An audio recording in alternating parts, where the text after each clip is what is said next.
안녕하세요. 저는 40대 초반의 9살짜리 남자 하나를 키우고 있는 여자입니다. 저는 현재 프랜차이즈 마트에서 캐셔로 일을 하고 있고요. 저희 남편은 저하고 나이 차이가 2살 차인데 공사장에서 막노동 일을 하는 사람입니다. 둘 다 어렵게 살아왔고 결혼을 할 적에도 그리 넉넉한 경제력을 갖춘 것이 전혀 아니었어요. 지금이야 돈 없으면 결혼하지 말라고 하지만 그 당시는 내세울 거 하나 없는 부모님들에게 결혼 안 하고 얹혀 사는 자식이 있는 것만으로도 수치였는지 저희 두 사람은 서로의 부모님 성화에 못 이겨서 결혼을 했습니다. 제가 34, 그리고 남편은 32살이에요. 당시에도 저는 돈 버는 게 급급해서 고등학교 때부터 시작한 알바를 놓지 못한 채 발전 없는 인생을 살고 있었고, 남편은 다니던 직장에서 실직을 하고는 막 공사장 일을 시작했던 참이었는데요. 저도 잘 모르겠습니다. 이 사람하고 결혼해서 같이 살면 잘 살 희망이 전혀 보이질 않았음에도 나와 똑같이 사는 게 힘들어 보이고 살기 버거워하는 게 보이는 남편에게 동정심 같은 게 들어버렸던 듯 해요. 처음부터 잘 살던 부부가 아니었기 때문에 목표는 그리 크지도 않았고, 그저 우리가 보금자리로 살 수 있는 집만이라도 좀 갖게 해달라고 열심히 일을 했는데, 제가 아이를 낳고 2년도 채 되지를 않아 살고 있던 전셋집에서 반지하로 쫓겨나 이사를 오고야 말았습니다. 남편이 아주버님 사업하는데 보증을 잘못 섰거든요. 다른 사람도 아닌 남편의 가족으로부터 당하게 된 사기와 비슷한 일이었는지라 집안은 발칵 뒤집혔고, 그때 남편이 잃었던 전세금과 더불어 저희 부부가 예를 들이고 햇빛 하나 들어오지를 않는 반 지하에 살게 되면서 시어머니는 그 꼴을 보고 혼절을 하셨어요. 가뜩이나 답 없이 사는 애들이 결국 지 형 때문에 일이 되었다면서 가슴을 치셨습니다. 하지만 그때의 일은 순식간에 흐지부지 되었어요. 시아버지가 장남이 일 한번 벌리려는데 겨우 돈 한 번 잃어버린 거 가지고서 기죽이려 한다며 없던 일로 무마를 하라며 강요를 하셨거든요. 그래봤자 힘도 없고 돈도 없는 양반이었지만 저하고 남편 그리고 시어머니는 한 집안의 가장이란 이유로 그 말을 들어야 했고요. 남편은 괴로움에 한동안 숨만 마셨고 저는 어떻게든 얘를 보면서 버티긴 버텼는데, 순식간에 날아간 우리 돈과 함께 반 지하집에 살게 된 우리 처지가 너무 딱하다면서 정말 심적으로 힘들었습니다.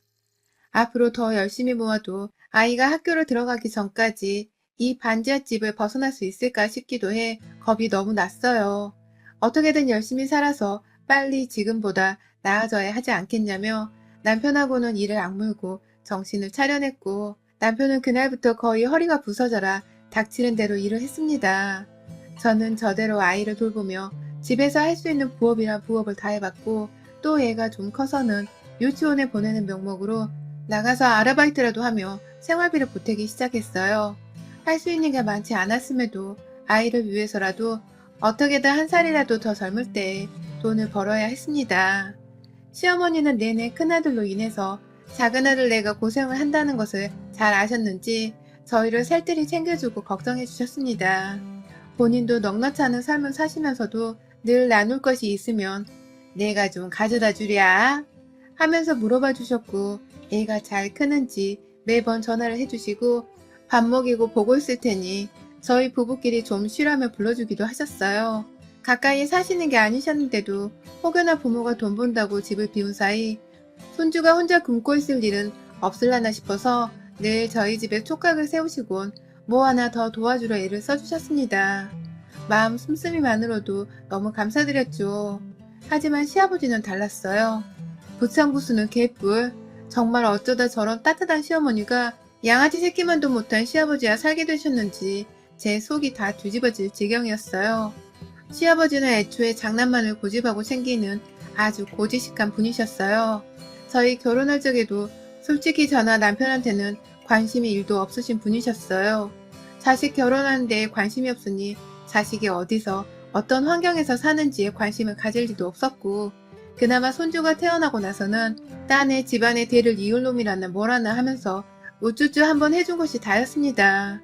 애가 초등학교 입학할 때에도 시어머니는 손수 밥 한 끼 차려서 얘 학교 가는 거 축하해주고 싶다며 본인 집에 우르르 몰려오면 부담스러워 할까봐 직접 도시락까지 싸다가 저희 집에 가지고 오셨어요. 더 좋은 선물 못해줘서 미안하단 말씀과 함께요. 그런데 저희 시아버지는 제가 선물까지도 바라지 않습니다. 그냥 잘 다니라는 인사 정도라도 해주기를 바랬어요. 허나 역시나 초등학교 들어가면 이제 돈 잡아먹는 벌레라면서 돈 나갈 일 없게 애한테 돈 교육 똑바로 시키라며 오히려 저희 아들을 바꾸라 하더니 전화로 다짜고짜 엄마 아빠한테 돈 달라 소리하면 혼날 줄 알라며 화를 내더라고요. 애는 애대로 어이없는 와중에 서러운지 눈물을 뚝뚝 떨구는데 그 닭똥 같은 눈물을 보는 순간 내 새끼 눈에서 눈물 나게 하는 시아버지 목소리가 듣기 싫다면서 인사도 안 하고 핸드폰을 꺼버렸습니다. 시아버지는 그걸로 한동안 며느리가 시아버지 전화를 먼저 끊는 건 내가 살다 처음 본다 면서 며느리 잘못 드렸다고 저를 흉보며 한동안 내내 화가 나 계셨고요. 그 후로도 저한테 삐졌다면서 화난 티는 팍팍 내시며 평소 같으면 아예 연락도 안 하고 둘째 아들네는 쳐다도 안 보실 양반이 일부러 자꾸 전화를 하면서 사사건건 시비를 거셨어요. 평소에도 돈이 필요하면 지 큰아들은 사업도 망했고 어려우니 안 된다고 감싸면서 저희 부부한테는 돈 달라는 말을 줄곧 하신 양반이셨거든요. 그런데 그 삐져있는 동안에는 대놓고 전화가 와서는 100만원씩을 턱 부르더니 예전에 나 환갑일 때 그리고 칠순이 때 제대로 잔치도 해주지 않아 놓고 그냥 지금까지 가만히 있으려고 했냐? 내가 웬만하면 참으려고 했는데 요즘 며느리 네가 하는 짓을 보면 마음에 하나도 드는 게 없어서 안 되겠다. 돈이라도 좀 쥐어주고 건방을 떨어라. 라면서 용돈을 달란 소리도 하셨고요. 자식 새끼 키우는 것도 벅차 죽겠는데 아버님한테 100만원을 어떻게 주냐면서 어이가 없다고 한숨을 쉬면 여자가 시아버지 앞에서 재수없게 한숨을 쉬고 그러냐? 돈 안 주려고 아주 꼼수랑 다 쓰는구나. 라며 저를 욕하다가 남편한테 직접 전화를 해서 돈을 줄 수 있는지 없는지 확인을 해보겠다며 굳이 막노동하는 자기 아들한테 돈 달라는 소리를 한다고 전화까지 하셨어요. 아버지란 사람이 어째 저렇게 개념도 없고 정도 없고 사람이 쓰레기만 같던지요. 남편이 일하다 말고 아버지한테서 돈 빌려달란 전화가 왔었다며 숨이 꺼져가라 땅바닥을 쳐다보며 우울해하는데 그 모습을 보는 저도 속이 상하고 옆에서 이런 부모를 봤을 자식 새끼도 속이 말이 아니었을 거고요. 진짜 이놈의 시아버지만 생각하면 정말 시어머니 때문에 감사하려 하다가도 시가의 정이 뚝뚝 떨어졌습니다. 때문에 좋은 추억이 하나도 없는 시아버지와는 도무지 더 친해지지 못할 것 같다는 생각을 하며 살았습니다. 아예 그냥 없는 듯이 살아주면 좋겠다는 생각을 매일같이 바라면서요. 그런데 얼마 전 시아버지가 저희 집에 뜬금없이 방문하셨어요. 집이 좁아 이 집 구석에 오기도 싫다며 평소에 매번 내 앞에서 무안을 주시곤 하던 시아버지셨는데 너네 집 다 와간다.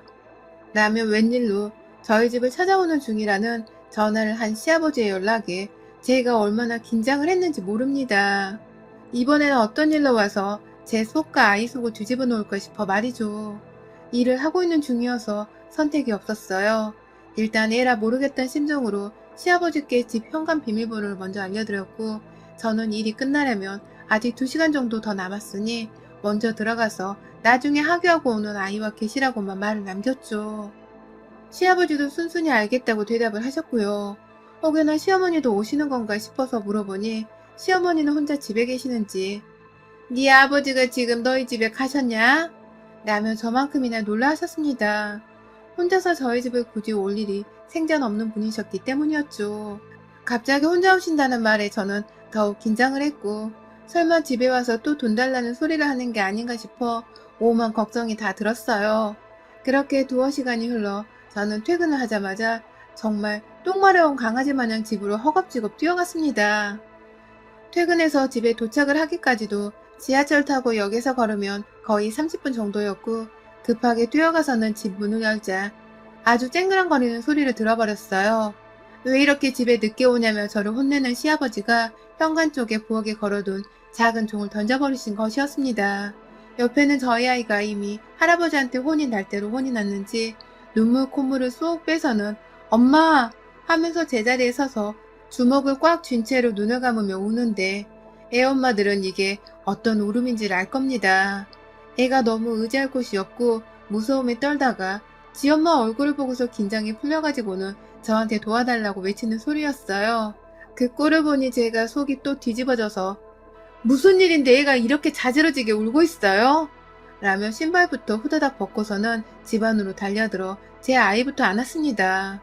왜 우냐고 울지 말라고 얘를 한참 동안 달래는 동안 시아버지는 뒷짐만 지고서 자기는 아무 죄 지은 게 없다는 식으로 저희 집을 하염없이 둘러보더군요. 둘러볼 거리도 안 되는 좁은 집구석 안에서 찬찬히 집을 훑어보는 시아버지의 모습은 저희 집에 오고서 2시간가량 동안 집 한 번 제대로 볼 여유 없이